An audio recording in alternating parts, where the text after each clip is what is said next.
राजा राम सिंह का एक बेटा और एक बेटी थी। बेटी बचपन से, इसलिए राजा उसे बेटे से कम प्यार करता था। मुझे तो लगता है इसका कुबड़ कभी खत्म नहीं होगा। हाँ महाराज, मैंने कई बार सभी का कहना है कि इसका कोई इलाज नहीं है। तो मुझे ऐसी बेटी नहीं चाहिए जो कि अपाहिज हो। पर महाराज, है तो बेटी ही ना, अब इसका क्या करेंगे?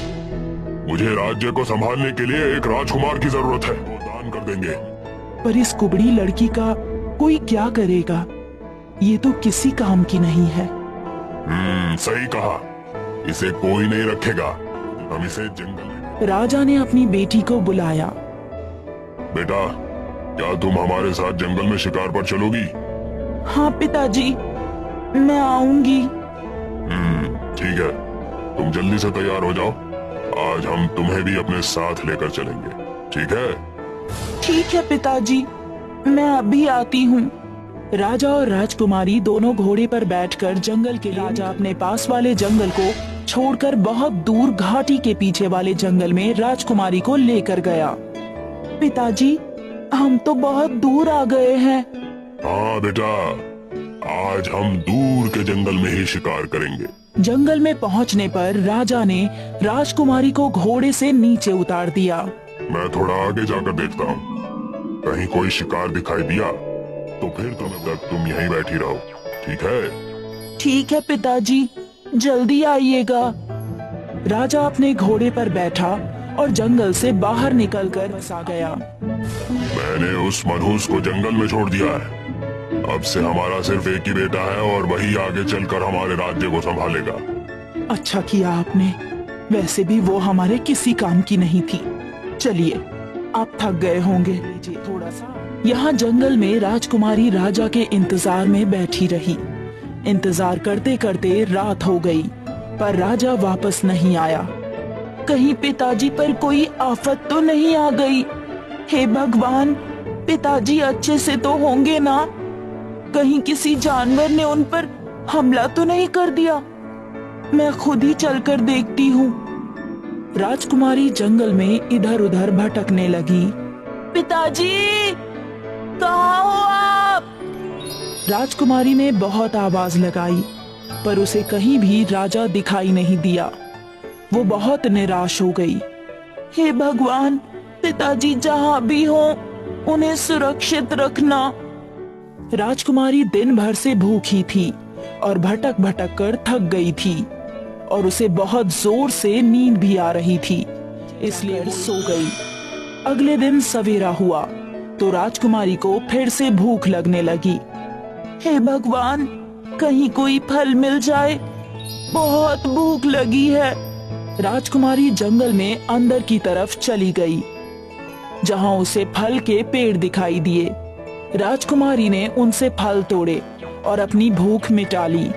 दिन भर राजकुमारी राजा को जंगल में ढूंढती रही, पर उसे राजा नहीं मिला।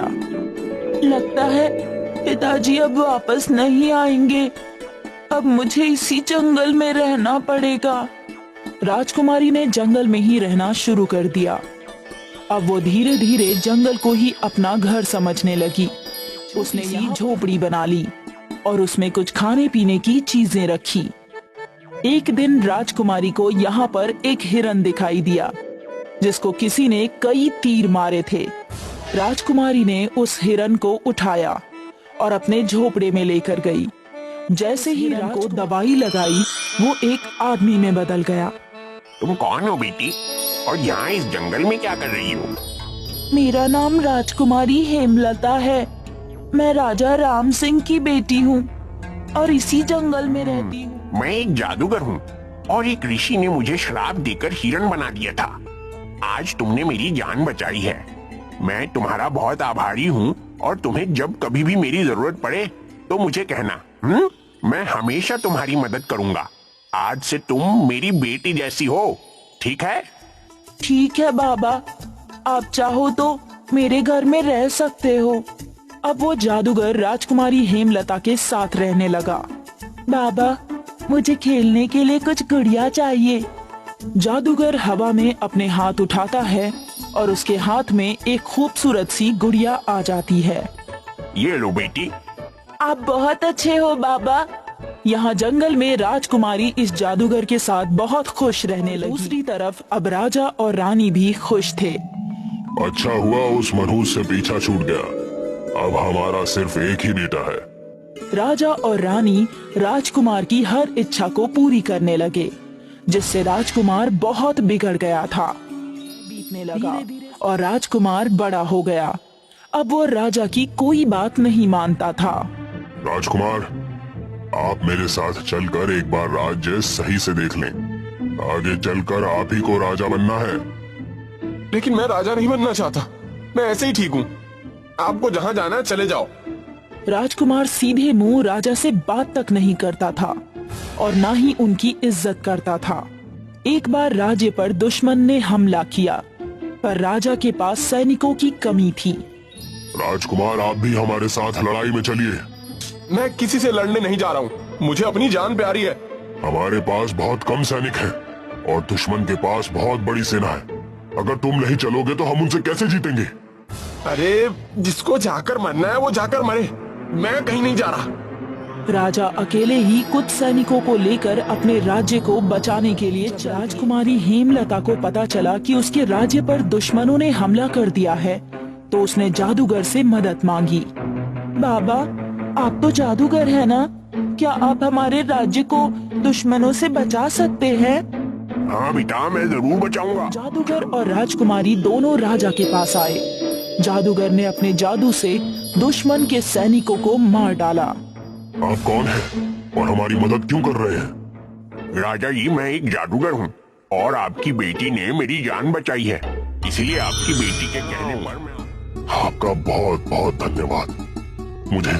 मुझे माफ कर दो बेटी। मैंने तुम्हारे साथ बहुत अन्याय किया। तुम्हारे इस कुबड़ की वजह से मैंने तुम्हें जंगल में अकेला छोड़ दिया। मुझे माफ कर दो। कोई बात नहीं पिताजी, मैं आपसे नाराज नहीं हूँ। आप तो मेरे पिता हैं। हे जादूगर, क्या तुम अपने जादू से मेरी बेटी को ठीक कर सकते हो?